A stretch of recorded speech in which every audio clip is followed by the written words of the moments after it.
You're lying on packed dirt, and the pain hasn't hit yet. That's the strange part. You can see the wrong angle of your own forearm before your brain even registers what happened. The fall wasn't far. A rock, a wet ledge, one bad step. But now your arm bends where an arm should never bend, and the person crouching over you isn't panicking. She's already reaching for sticks. This is somewhere between 40,000 and 60,000 years ago. There's no hospital, no morphine, no x-ray to check the damage. Just you, your shattered bone, and a group of people who have exactly one chance to get this right. Because if they don't, you don't walk again. You don't hunt again. And out here, if you can't hunt, you don't eat. So what did ancient humans actually do when a bone broke? Not the version you're imagining. Not sticks and prayers and hoping for the best. What scientists dug out of the ground tells a very different story. One that's stranger, smarter, and in some cases, more disturbing than anything you'd expect from cavemen. Because here's the thing nobody tells you. Some ancient humans didn't just survive broken bones. Some of them broke bones on purpose. And the reasons why will make you rethink what pain actually meant to people who lived before medicine, before writing, before anything we call civilization. Let's start with the obvious question. How do you even know if an ancient skeleton had a broken bone that healed? Bone remembers everything. When a bone breaks and heals without medical care, it doesn't heal straight. It heals with a bump, a twist, a slightly wrong angle frozen in calcium for tens of thousands of years. Anthropologists call this a healed fracture, and when they find one on an ancient skeleton, it's basically a fossilized medical record. It tells you the injury happened. It tells you the person survived it. And sometimes, if you look closely enough, it tells you exactly how they were treated. That's where things get interesting. In 1957, and again through further excavations in the following decades, archaeologists working in Shanidar cave, in what's now northern Iraq, found a Neanderthal skeleton that changed how scientists thought about prehistoric humans forever. Researchers labeled him Shanidar 1.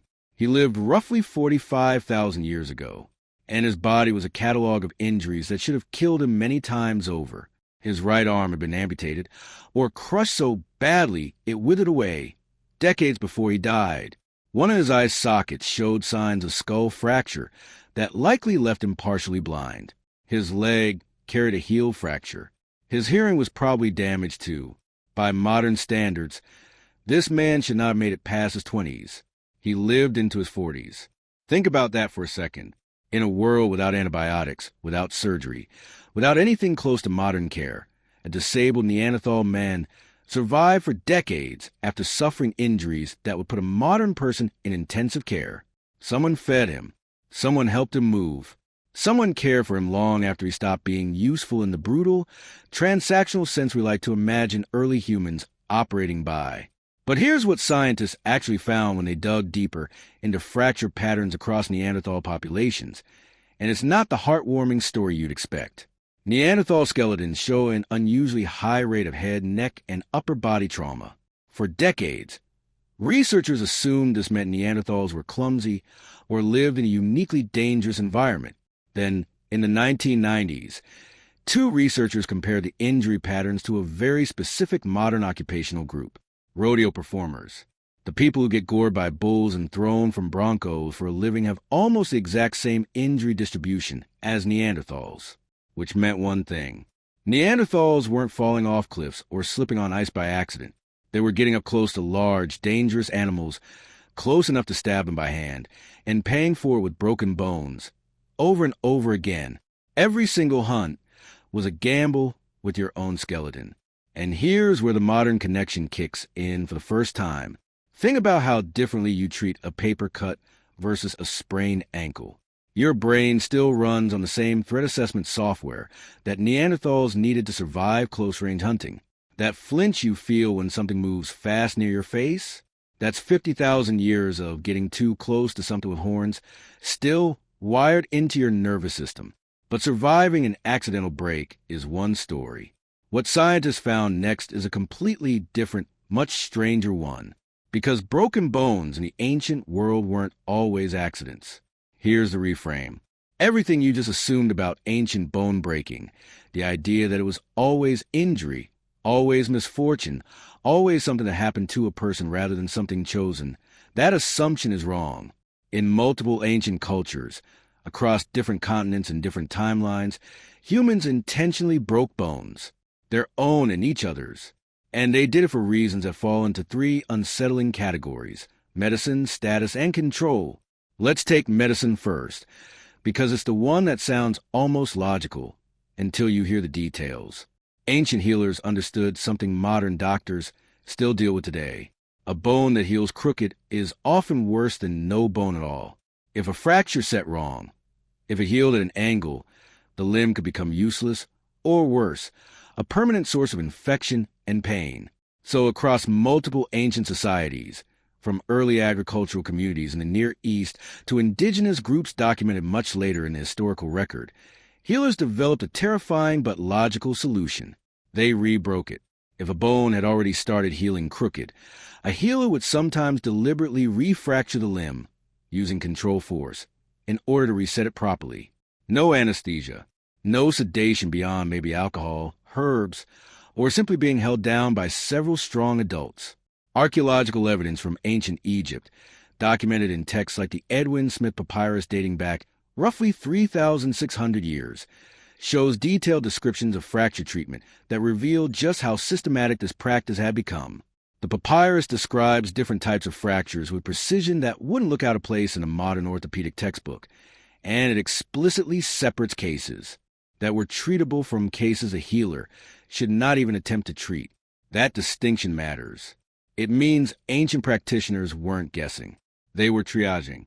They understood which injuries could heal and which couldn't, and they made calculated decisions about when a second deliberate break was worth the risk. Now, here's a question worth sitting with. Would you let someone re-break your arm, knowing it was already healing, just because it wasn't healing straight? Most people today would say no immediately. But if the alternative was losing the use of that arm forever, in a world where every limb meant survival, the calculation changes completely. That's the first category. Intentional breaking as medicine. The second category is darker and far less practical. In several documented ancient and traditional cultures, controlled bone breaking was used as a rite of passage. Not accidental injury earned through hunting or falling, but deliberate, ritualized pain inflicted as a marker of transition from child to adult, or from ordinary member of the group to something higher in status. Anthropological records from various indigenous cultures around the world describe initiation rites involving intentional injury, controlled burns, tooth removal, scarification, and in some specific well-documented cases, deliberately induced fractures or joint dislocations, all performed under ritual supervision. Why would any society choose to break its own children on purpose? Because pain in these contexts wasn't punishment. It was proof that you could endure what the group needed you to endure.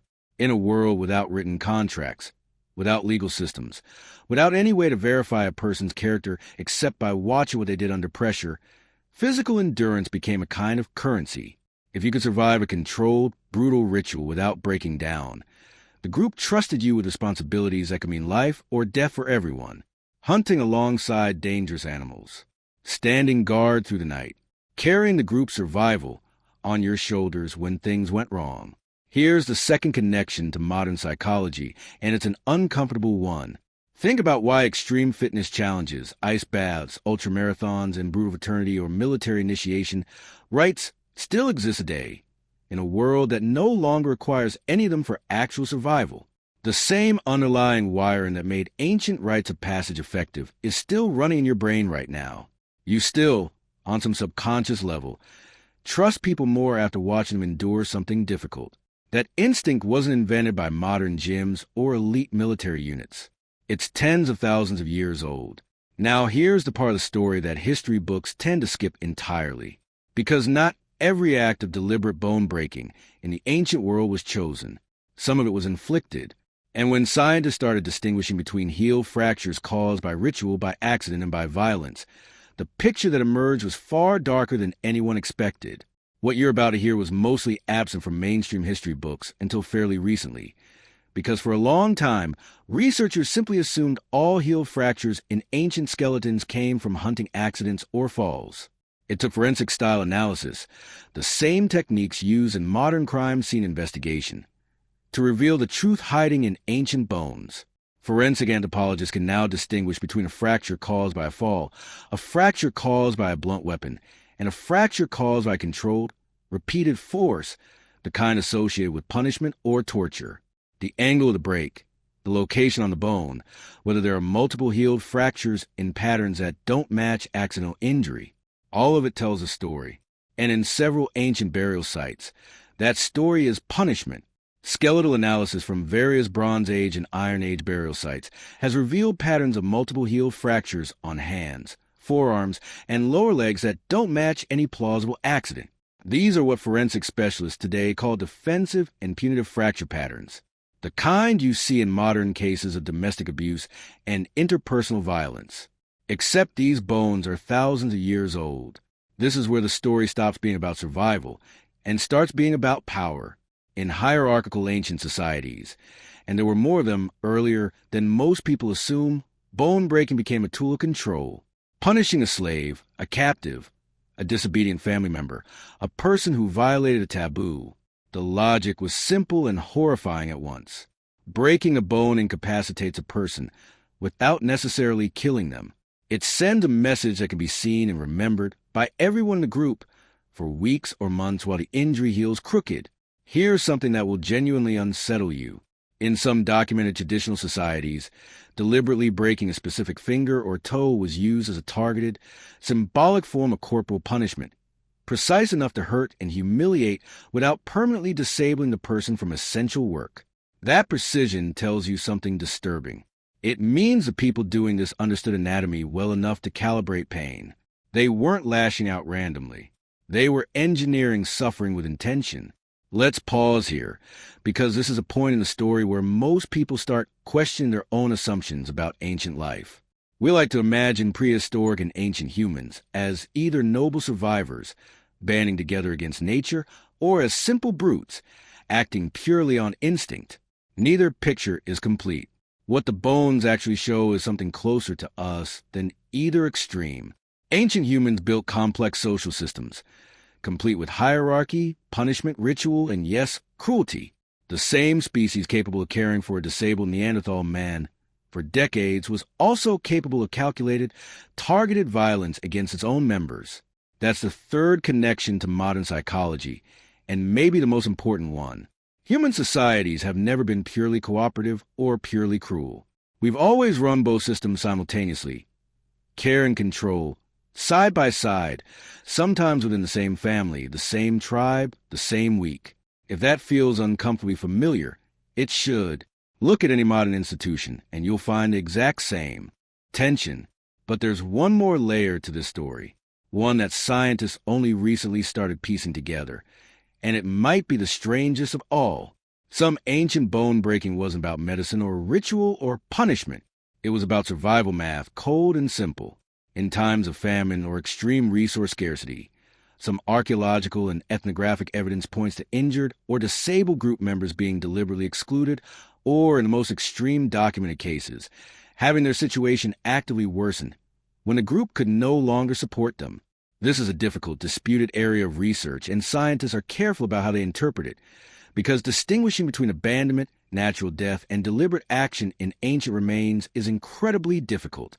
But the evidence that does exist paints a brutal picture of triage. In a group with barely enough food to survive winter, an injury that couldn't heal wasn't just a personal tragedy. It was a threat multiplier for everyone. A person who couldn't walk couldn't outrun predators, couldn't help carry supplies during migration, couldn't defend the group. Some ancient societies, when faced with that math, made choices that modern ethics would call monstrous. And the frightening part is understanding that these weren't cruel people in any simple sense. They were people making impossible decisions under conditions most of us will never face. This is the darkest reveal of the whole story, and it's worth sitting with for a moment before moving forward.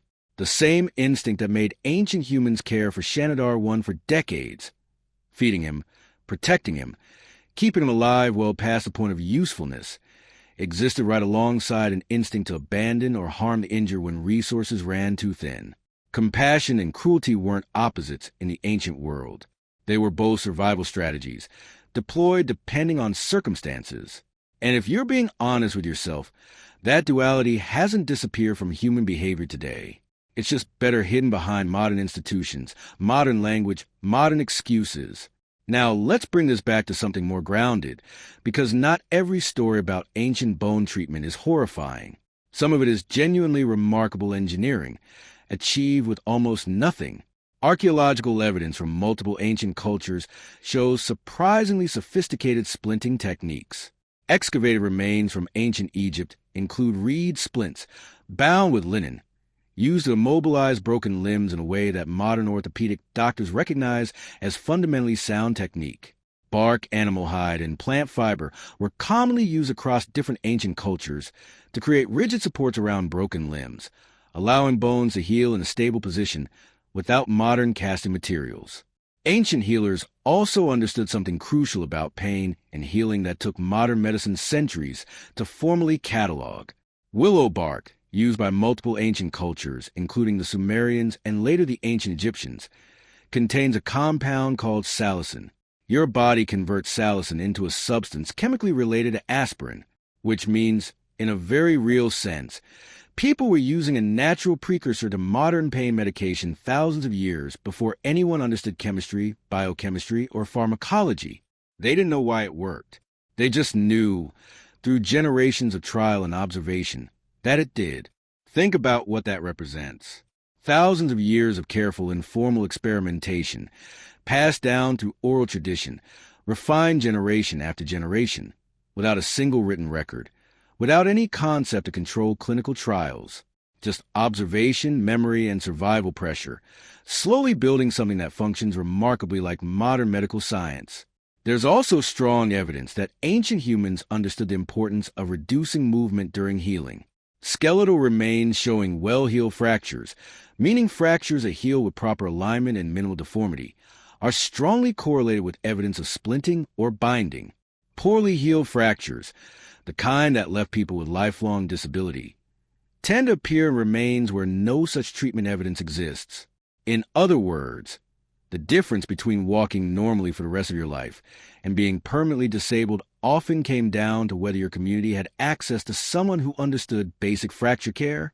That knowledge wasn't universal. It wasn't guaranteed. If you broke a bone in a small, isolated group without an experienced healer, your odds were dramatically worse than if you broke the same bone somewhere with generational medical knowledge. Which means, in the ancient world, survival wasn't just about strength or luck. It was about which group you happened to belong to and what knowledge that group had managed to preserve. Let's return for a moment to Shanidar 1, because his story ties every thread of this together.